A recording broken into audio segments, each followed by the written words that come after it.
It was a startling moment in the ongoing regional tensions when the Houthi launched what they called the Palestine II missile, a hypersonic ballistic weapon reportedly capable of reaching speeds as high as Mach 16. At such blistering velocity, the missile was able to travel from Yemen to Israel in mere minutes, giving Israeli and allied defense systems very little time to react. What made this strike even more concerning was the missile's apparent ability to change course mid-flight, a capability likely achieved through a sophisticated skip gliding mechanism. This means that rather than following a traditional predictable arc, the missile could bounce along the edge of the atmosphere, shifting its trajectory in a way that complicates interception. Experts believe the missile wasn't purely hypersonic in the conventional sense, but had characteristics of what some call a semi-hypersonic design. This would still allow for sharp maneuvers during flight, far beyond what older ballistic models could manage.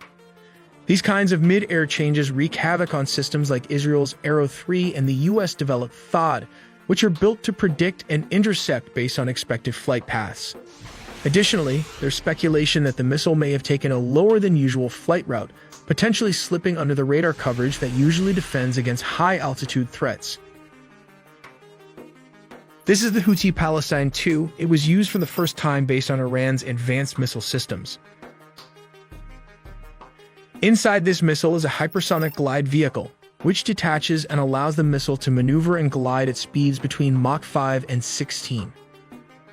The missile has a range of around 1,500 kilometers, only slightly more than its predecessor, the Palestine I missile or Fateh-1.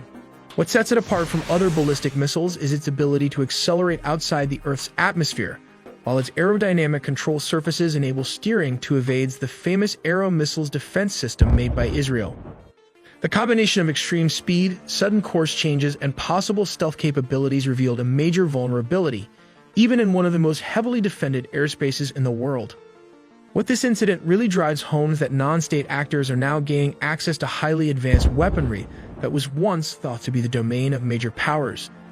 Yemen Houthi militant possessing a hypersonic missile represents a significant threat to both Israel and the United States Navy ships. To understand how the Houthi hypersonic missile works, we need to examine the functioning of Iran's missile technology and Israel's Arrow defense system.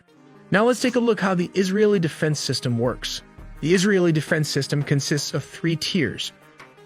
First up is the long-range Arrow missile defense system, which was designed specifically with Iranian missiles in mind. Each of these system rockets costs a few $1,000,000, and they can intercept missiles outside the Earth's atmosphere, resulting in enhanced protection. The second layer of defense is the so-called David Sling system, designed for taking out missiles and drones.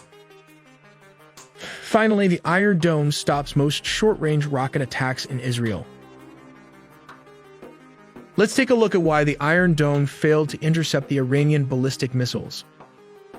Apart from discussing the multi-layered missile defense system, the Iron Dome itself has a range of around 40 miles, while the David Sling can intercept ballistic missiles up to a range of 180 miles.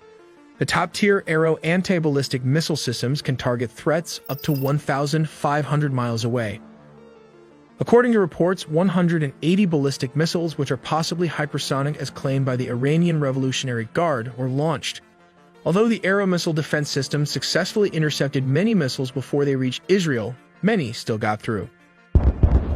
The main problem behind the failure to intercept was after the detachment of the glide vehicle from the launcher. The glide vehicle can change its trajectory multiple times, which confused the Arrow missiles. This maneuver also bypassed the David Sling and finally the Iron Dome system, which is not designed to counter hypersonic missiles like the Fateh II model. As a result, the interceptor missed for targets and the glide vehicle landed on military bases where the $100 million F-35 jets were stationed. Let's examine the cost implications of a single day of missile attacks. Iran expended over $200 million by launching ballistic missiles along with drones, whereas the IDF spent $1 billion to defend itself.